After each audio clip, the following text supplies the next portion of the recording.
A última viagem da Rua Augusta. Maceió, fevereiro de 2025. Sol fraco, aquele que não esquenta, só ilumina. O cheiro de maresia vinha fraco, quase engolido pelo fedor de esgoto da Rua Augusta, onde os prédios velhos pareciam tossir poeira. Eu, Damião, motorista de aplicativo há 10 anos, conhecia cada buraco daquela rua como conhecia as veias do meu braço. Mas naquela tarde, não era um passageiro comum que me esperava no ponto perto da Praça Sinimbu. Era ela. Primeiro ato, o chamado. O celular vibrou no porta-copos. Rua Augusta 427. Passageira Maria. Não tinha foto, só um nome que soava como oração. Quando parei, vi uma mulher encostada no muro descascado do antigo cinema Pajuçara, agora um depósito de drogas. Magra demais, olhos fundos, mas com um brilho que não combinava com o resto. Vestia uma camiseta do Bloco da Saudade, daquele carnaval que tinha acabado há 3 dias, manchas de suor e algo mais escuro no punho. Você, o Damião? A voz era rouca, mas firme. A lagoana da gema, daquelas que engolem o R e esticam o S como chiclete. Sou eu, para onde a senhora quer ir? Ela hesitou, olhou para o lado, onde 2 cara de boné e camiseta do Flamengo faziam sinal com os dedos. Negócio feio. Leva-eu para a igreja de Nossa Senhora do Rosário dos Pretos. Mas não é reto não, motorista. Tem que ser pela orla, pelo cais do sertão e sem pergunta. Eu conhecia o caminho. Todo mundo em Maceió conhece, mas o jeito como ela disse sem pergunta me deixou com a nuca formigando. Mesmo assim, apertei o botão do trajeto. O carro arrancou e foi aí que eu vi a seringa cair do bolso dela. Segundo ato, a confissão. Não falei nada, só ajeitei o retrovisor para ver melhor o rosto dela no reflexo. Maria, se esse era mesmo o nome, tremia. Não era frio, era abstinência. Você tá doente? Perguntei baixinho. Ela riu, um som seco como folha quebrando. Doente não, meu irmão, tô é morta, ou quase, fechou os olhos, mas hoje eu acordei com uma voz na cabeça, uma voz que não era minha. Disse para eu procurar um motorista chamado Damião na Rua Augusta, que ele ia me levar para onde eu precisava ir. Meu pé quase pisou no freio, que merda era essa? E o que a senhora precisa? Ela abriu os olhos, lágrimas escorriam, mas a voz não tremia mais. Preciso que você me leve para a igreja e que você reze comigo, porque se eu não chego lá antes das 6, eu vou voltar para aquele muro, e dessa vez eu não saio. Olhei para o relógio do painel, 17:12. Terceiro ato, a perseguição. A viração veio quando passamos pela Avenida da Paz. Um Fusca preto, daqueles que só bandido ou polícia dirige, colou no nosso rabo. Maria se encolheu no banco. Eles estavam me esperando. Quem, caralho? Os cara do ponto eu devia muito. O carro acelerou, eu conhecia cada atalho de Maceió, cada beco que a PM não patrulha. Virei bruscamente na Rua do Sol, quase derrapando na areia que o vento jogava da praia. Maria se segurou no painel, os nós dos dedos brancos. Por que você tá fazendo isso? Ela gritou. Porque eu também já estive no fundo do poço, berrei de volta, e alguém me estendeu a mão uma vez. Agora é a minha vez. O Fusca ganhou terreno. Na altura do mercado do peixe, um homem de camisa xadrez pulou na frente do carro deles, obrigando o motorista a frear. Maria soluçou. É o Zé do Camarão, ele é da minha turma ou era. Não tinha tempo para explicações. Dobrei na Rua do Imperador, onde as casas de taipa escondem mais história do que a gente imagina. O Fusca sumiu, por enquanto. Quarto ato, o milagre. Chegamos à igreja com 5 minutos de sobra. Nossa Senhora do Rosário dos Pretos, com suas paredes brancas e portas de madeira escura, parecia nos esperar. Maria desceu do carro como se fosse desmaiar. Eu a segurei pelo braço. Dentro o padre já estava fechando, mas quando viu a cena, só balançou a cabeça e apontou para o altar. A reza foi tudo o que disse. Maria ajoelhou, eu fiquei de pé sem saber o que fazer. Então ela pegou a minha mão com força, os dedos trêmulos como folhas no vento fraco que entrava pelas frestas da igreja. Seus olhos, antes opacos como vidro sujo de crack, agora brilhavam com algo que não era só medo, era uma fé desesperada, daquelas que só nascem quando a gente já perdeu tudo. Reza comigo, Seixas, ela apertou mais forte, por favor. Não era homem de reza. Minha fé sempre foi do tipo, se Deus quiser, amanhã eu arrumo o carro, ou Nossa Senhora, se me livrar dessa multa, juro que paro de xingar no trânsito. Mas ali, com o cheiro de cera de vela e madeira velha, senti que alguma coisa estava prestes a rachar no mundo ou em mim. Maria começou a murmurar, as palavras saindo entre soluços. Mãe Aparecida, eu sei que sou pó, que já vendi minha alma por um gole de esquecimento, mas hoje não é para mim, é pro Zé. Ele tá lá fora sangrando e eu não aguento mais ver os meus morrerem assim. Se o Senhor não puder salvar ele, leva eu no lugar. Leva. O silêncio que veio depois foi tão pesado que dói até hoje. Não tinha música, não tinha coro de anjos, não tinha raio de luz divino. Só o barulho do meu relógio de pulso, marcando segundos como se fossem marteladas no meu peito. Então um estalo. Não foi na igreja, foi dentro dela, ou melhor, em mim. Uma voz, não era voz, era certeza, me disse, vai. Não perguntei para onde, não duvidei. Saí correndo com Maria atrás, tropeçando nos próprios pés. Quando empurrei a porta da igreja, o sol fraco de fevereiro bateu no meu rosto como um tapa. E lá, a 2 quarteirões dali, na esquina da Rua do Sol com a Avenida da Paz, vi o Fusca preto parado, com a porta do motorista aberta. E o Zé do Camarão de pé, segurando o volante com uma mão, a outra pressionando um pano ensanguentado no pescoço. Ao lado dele, uma mulher de vestido branco, não era vestido, era um jaleco de enfermeira, com as mãos nos ombros dele, como se o estivesse seguindo. Corre, seu burro! Maria gritou, ultrapassando-me. Eu corri, mas quando cheguei perto, a enfermeira já tinha sumido. Só restava o Zé pálido como cera e o cheiro forte de álcool e ferro. Tá vivo, porra! Maria caiu de joelhos na calçada, chorando sem vergonha. Zé olhou pra gente com os olhos meio vidrados, mas sorriu. Essa aí me salvou. Ele apontou pro nada. Uma moça disse que era da Santa Casa, mas não tava de carro, não tava de nada. Apareceu do nada e tamponou meu pescoço. Falou que se eu não fosse pro hospital agora, ia morrer antes do carnaval. Maria abraçou ele, sujando a camisa dele de lágrimas e suor. É ela, Maria sussurrou, é a mãe. Eu não pergunto a quem, não precisava. Quinto ato, o carnaval que não acabou. 3 dias depois, o Zé do Camarão estava na UTI da Santa Casa de Misericórdia, com pontos no pescoço e uma história que os médicos não conseguiam explicar. Esse corte deveria ter seccionado a carótida. O médico, um baiano magro que falava arrastado, coçou a cabeça, mas está aqui intacta, como se alguém tivesse costurado no lugar certo na hora certa. Maria não falou nada, só segurou a mão do Zé e beijou. Eu, enquanto isso, estava no ponto de 100 réis esperando o passageiro. O rádio tocava um frevo e o cheiro de tapioca frita da barraca da Dona Lúcia misturava com o sal do mar. Carnaval estava no ar, mas dessa vez eu não estava afim de samba. Estava pensando naqueles dedos da enfermeira que não deixaram marca, naquelas palavras que o Zé jurava ter ouvido. Vai, filho, sua mãe está te esperando. Foi quando vi ela de novo. Dessa vez, estava do outro lado da rua, perto do mercado do peixe, com um vestido simples e um lenço na cabeça. Não era jovem, não era velha, só estava. E quando nossos olhos se encontraram, ela sorriu. Não era um sorriso de eu sou santa, me adore. Era um sorriso de você entendeu, né? E eu entendi. Sexto ato, a última corrida. Naquela noite, enquanto Maria e Zé comemoravam no bloco do sossego, ele ainda fraco, ela pela primeira vez sobe. Sexto ato, a última corrida. Naquela noite, enquanto Maria e Zé comemoravam no bloco do sossego, ele ainda fraco, ela pela primeira vez sóbria em anos, eu sentia o cheiro de cerveja derramada e o suor dos foliões misturados ao sal do ar. O sol fraco de fevereiro não enganava. O calor colava a camisa nas costas e o ritmo do frevo batia no peito como se quisesse arrancar alguma coisa de dentro de mim. Vem, seu João, uma rodadinha de maracatu, gritou a Dona Teresa, dona do bar na esquina da Rua Augusta com a 7 de setembro, balançando os braços cheios de pulseiras de contas. Ela sabia que eu não dançava desde que a Lúcia morreu, mas naquele ano algo tinha mudado. Não hoje, Dona Teresa, tô de serviço. Mente, o meu carro, um Corsa branco com a porta amassada, estava parado ali mesmo, mas não tinha passageiro. Só eu, o cheiro de gasolina velha e a imagem daquela mulher de lenço na cabeça queimando atrás dos meus olhos. Foi quando Zé, pálido ainda, mas com os olhos brilhando como se tivesse visto o céu, puxou meu braço. João, você viu ela de novo, né? Ele não precisava dizer quem. Ela tá aqui, não no meio da multidão, mas aqui. E apontou para o próprio peito. Eu não respondi, porque a verdade era que, desde que Maria tinha largado a seringa na minha frente e chorado como uma criança, eu também sentia uma coisa estranha no peito. Não era dor, era espera. Vou buscar a Maria, falei mais para mim do que para eles.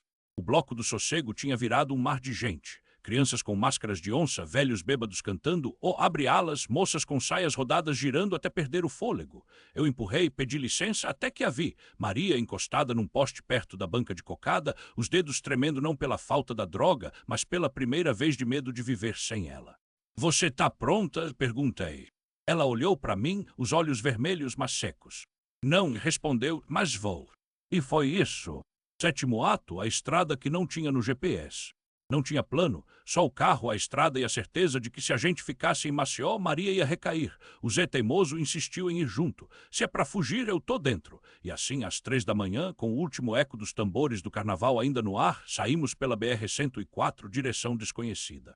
Para onde a gente vai, João? Maria perguntou, apertando os braços como se o frio da madrugada fosse cortar a pele. Para um lugar que não tem heroína, respondi. O Zé riu baixo. Isso não existe, irmão. Existe sim, e apontei para o painel onde uma imagem de Nossa Senhora Aparecida, colada com fita adesiva, balançava com os solavancos do carro. Lá. Maria não riu, não chorou, só ficou olhando para a estrada como se esperasse ver a resposta no asfalto. Dirigimos até o sol nascer. Paramos num posto em Quebrangulo, tomamos café com pão de queijo duro e o Zé, que não aguentava mais o silêncio, soltou. Você acha que foi ela, João, a santa? Eu não respondi de cara, porque a verdade eu não sabia, mas tinha uma coisa que eu sabia. Seja quem foi, e olhei para Maria, que agora dormia encostada no vidro, a respiração lenta. Funcionou. 8º ato, o milagre que não veio do céu. Chegamos em Aracaju ao anoitecer, não por acaso, porque eu conhecia um lugar lá, a casa de Maria, um abrigo para dependentes químicos que não tinha grade, não tinha médico, não tinha nada além de uma mulher chamada Irmã Clara e um quintal cheio de mangueiras. Aqui não é clínica. A irmã Clara nos recebeu com um sorriso que já tinha visto muita merda. Aqui a gente reza, trabalha e espera. Maria olhou para mim assustada. João, eu não sei rezar. Você vai aprender, falei. E foi ali, entre as mangueiras e os salmos cantados ao entardecer, que Maria começou a suar o veneno para fora. Não teve milagre de luzes, não teve voz do além. Teve vômito, teve choro, teve noites em que ela gritava, não aguento, e o Zé fraco ainda. O sangue e as mangueiras. O Zé, fraco ainda das próprias batalhas, seguiu Maria até o banheiro de chão batido e ficava lá, segurando o cabelo dela enquanto o corpo se retorcia. Às vezes ele sussurrava, segura, mana, segura que passa. E Maria segurava, não por fé, não por Deus. Ela não acreditava em nada naquela hora, só na dor. Mas segurava porque o Zé, que tinha cheirado crack até os dentes apodrecerem, estava ali de pé, e isso era mais real que qualquer sermão. A irmã Clara não forçava, não falava de pecado, não ameaçava com o inferno. Ela só aparecia com um copo d'água e um pano úmido e dizia, hoje é hoje, amanhã a gente vê. E assim, entre um acesso de suor e outro, Maria foi descobrindo que o tempo não parava, que o sol de Maceió, mesmo fraco em fevereiro, ainda queimava. Que as mangueiras do quintal davam fruto e que o Zé, quando não estava mal, subia nelas para colher manga verde e fazer suco com limão e sal. Para despertar a alma, ele dizia. Eu ia todo dia depois do serviço. Dirigia o meu Corolla 98 pela Rua Augusta, passava pelo Mercado do Peixe, onde o cheiro de maresia se misturava ao de urina e cachaça barata, e parava na porta da casa de Maria. Levava pão de queijo da padaria da Dona Nair, que ficava pertinho da Praça Sinimbu, e às vezes um pacote de bolacha Maria, porque a irmã Clara dizia que doce acalma a alma quando a fé ainda não chegou. Maria não falava muito. Ficava sentada no banco de madeira, olhando para as mãos, que tremiam menos a cada semana. Até que um dia ela pediu para ir ao centro. Quero ver o movimento, disse com uma voz que não era mais a dela de antes, mas também não era nova. Era uma voz em construção, como as casas de taipa que a gente vê subindo nos morros depois da chuva. Eu não gostei. O centro em fevereiro era um inferno de pré-carnaval, blocos enciando, turistas bêbados e aquele cheiro de maconha queimando nos becos da Rua do Sol. Mas Maria insistiu. Preciso provar que posso. E quem era eu para dizer não? Parquei perto da Praça Deodoro, onde os vendedores já começavam a montar as barracas de cerveja e isopor. Maria desceu do carro devagar, como se o asfalto pudesse queimar os pés dela. Andamos até a orla, onde o mar batia manso na areia, e ela parou do lado de umas crianças brincando com pipa. João, ela engoliu em seco, eu nunca brinquei de pipa. Fiquei quieto, não sabia o que dizer. Maria tinha 28 anos e nunca tinha solto uma pipa no céu de Maceió. Vamos comprar umas, falei. Ela riu, não era um riso bonito, era um riso torto de quem ainda não sabe como é rir de novo, mas era um começo. Compramos a pipa na banca do seu Chico, que ficava pertinho do Teatro Deodoro. Maria escolheu uma vermelha com rabo longo. Para voar alto, ela disse, e quando soltei a linha e a pipa subiu tremulando contra o sol fraco, Maria segurou a bobina com as 2 mãos, como se aquilo fosse a coisa mais preciosa do mundo. Tá vendo, João? Ela olhou para cima, os olhos molhados. Tá voando. E foi aí que eu vi. Não foi um anjo, não foi uma voz. Foi uma mulher do outro lado da praça, vestida de branco, com um lenço azul na cabeça. Ela estava sentada num banco, costurando algo nas mãos, e quando Maria olhou para ela, a mulher sorriu. Não um sorriso qualquer, um sorriso que parecia conhecer Maria há séculos. Quem é aquela? Maria perguntou, apertando meu braço. Não faço ideia, menti. Porque eu sabia. Todo mundo em Maceió sabe quando Nossa Senhora Aparecida aparece. Não é sempre com trombeta, não é sempre com milagre de televisão. Às vezes é só uma mulher costurando num banco, num dia quente de fevereiro, enquanto uma ex-viciada segura a linha de uma pipa como se fosse a própria vida. Maria não perguntou mais nada. Só ficou ali com os pés na areia, olhando a pipa dançar no vento. E quando a mulher de branco se levantou e sumiu na multidão, Maria suspirou fundo, como se tivesse acabado de entender uma coisa que ninguém nunca tinha conseguido explicar para ela. Vamos embora, João, ela disse. Amanhã eu quero aprender a fazer suco de manga. No carro, no caminho de volta para Rua Augusta, sob um sol fraco que não enganava ninguém. No carro, no caminho de volta para casa, Maria encostou a cabeça no vidro e fechou os olhos. O cheiro de sal ainda colava na pele dela, misturado com o suor daquela tarde estranha. Eu dirigia devagar, como se o asfalto da Augusta pudesse rachar a qualquer momento e engolir a gente inteiro. Maceió em fevereiro é assim, um calor que sufoca, mas que não esquenta o coração. Só o carnaval para dar um pouco de vida, e mesmo assim, só para quem tem dinheiro para pagar a fantasia ou a cachaça. João, você acha que ela era mesmo? Maria não terminou a pergunta, não precisava. Se fosse, não ia estar costurando pipa na praia, Maria. Ia estar num altar com velas e tudo. Falei, mas sem convicção, porque a verdade é que eu também tinha sentido algo. Não era só o vento batendo na pipa, não era só o jeito que a mulher de branco tinha olhado pra gente como se já soubesse de tudo. Era como se o ar tivesse ficado mais leve quando ela passou. Maria riu baixo, daquele jeito que só quem já esteve no fundo do poço conhece. Um riso que não é alegre, mas que também não é triste. É só alívio. E você é um cético de merda, João, mas eu sei que você viu. Eu não respondi, porque ela tinha razão, eu tinha visto, e isso me assustava mais do que as cicatrizes que Maria escondia debaixo da blusa. 3 dias depois, o carnaval explodiu. Maceió virou um inferno de cores, música e gente bêbada. Na Rua do Sol, os blocos desfilavam como se não houvesse amanhã e o cheiro de axé se misturava com o de urina nos becos. Eu estava parado no ponto de táxi, perto da Praça Deodoro, quando vi Maria saindo do bar do seu Zé, com uma garrafa de água na mão e os olhos brilhando de um jeito que não era normal. João, me leva no farol, ela disse, jogando a garrafa no banco de trás. Agora, tá louca? O trânsito tá um caos, Maria. Por favor, não era um pedido, era uma ordem, e eu conhecia aquele tom. Era o mesmo que ela usava quando ainda se enfiava heroína na veia e não deixava ninguém dizer não. Engoli em seco e liguei o carro. O farol da Barra estava vazio. Ou quase, só tinha umas crianças soltas, umas poucas pipas no céu e um homem velho vendendo coco gelado. Maria desceu do carro antes mesmo de eu parar direito e foi andando em direção à beira do mar, como se algo a chamasse. Eu segui com o coração na mão. Ela parou bem na ponta, onde as ondas quebram com mais força, e tirou os sapatos. Depois, sem aviso, jogou o celular na areia e pisou em cima até ele rachar. "O que você tá fazendo, Maria?" Gritei, mas ela nem olhou para mim. "Tô me livrando das vozes, João," ela disse calmamente, "aquelas que falam que eu não presto, que eu vou voltar para a rua, que eu não mereço nada." Eu não entendi, até que ela se virou para mim, com os olhos molhados, mas com um sorriso que eu nunca tinha visto nela. A mulher da praia, ela me disse uma coisa, que a gente só se cura quando para de correr do que a gente tem medo. E foi aí que eu vi.